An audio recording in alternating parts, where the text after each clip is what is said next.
জুলাই আগস্টে যে গণঅভ্যুত্থান হয়ে গেছে, আওয়ামী ভারতের দালালির যে সনদ চাপিয়ে দেওয়া হয়েছিল জাতির কাছে, সেখান থেকে বের হয়ে এসে একটা নতুন স্বাধীনতার সনদ বানাতে হবে।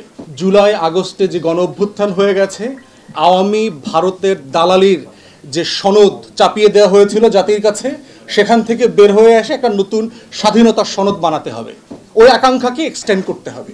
সেই আকাঙ্ক্ষাটাই হচ্ছে আমার সোশ্যাল কন্ট্রাক্ট, সেই আকাঙ্ক্ষাটাই হচ্ছে আমার সেকেন্ড রিপাবলিক। এই এতটুকু 5-7 পৃষ্ঠার ভিতরে আমার আকাঙ্ক্ষাটা লিখে ফেলা সম্ভব, যেখানে পাহাড়ি, বাঙালি, সমতলি, হিন্দু, মুসলমান, খ্রিস্টান, বৌদ্ধ সকল জাতি, গোত্র, বিহারি, রোহিঙ্গা যারা থাকেন এই টেরিটরিতে, সবার আকাঙ্ক্ষা এখানে প্রতিফলিত হতে হবে। সবাই যেন এই কাগজটার দিকে তাকায় বলতে পারে, হ্যাঁ তাই তো, এটা তো আমার কথা। এমন একটা বই বানাইছি যে বইটা অধিকাংশ মানুষ পড়তে পারে না, ইংরেজিতে বানাইছি। মানে হোয়াট এ ননসেন্স, যে যাতে আবার মানে মানে পুরো মাস ধরে ভাষার মাস পালন করে, মানে একটা মানে নেশন ফুল অফ কন্ট্রাডিকশনস। তো সেই জায়গাতে আমার বক্তব্য হচ্ছে যে এটা ফেলে দিতে হবে, এটা হচ্ছে কনস্টিটিউশন। তাহলে শামীম ভাই সহ অনেকে অনেক করেছে, তাহলে আমরা দেশ চলবো কীভাবে?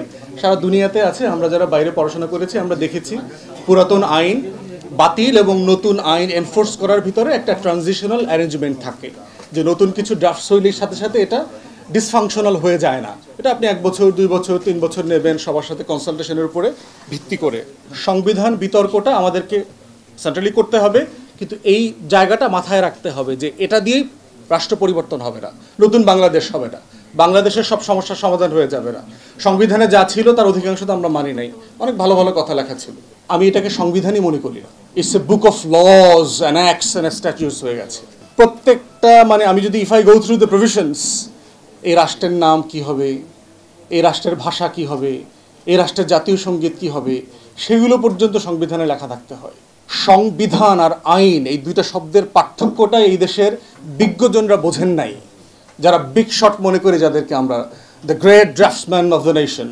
প্রধানমন্ত্রী কিভাবে অ্যাপয়েন্টেড হবে, প্রেসিডেন্ট কিভাবে অ্যাপয়েন্টেড হবে, পার্লামেন্ট কিভাবে গঠিত হবে, জুডিশিয়ারি কিভাবে গঠিত হবে, এরপরে হচ্ছে চিফ ইলেকশন কমিশনার কিভাবে গঠিত হবে, অডিট কিভাবে হবে রাষ্ট্রের।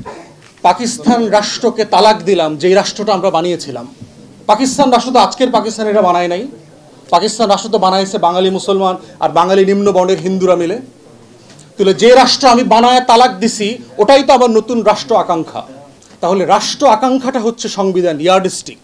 বাংলাদেশের কোনো আইন, কোনো প্রভিশন, কোনো অ্যাক্ট, রুলস, অর্ডিন্যান্স সব কিছু এইটার সাথে কমপ্লাইড হইতে হবে।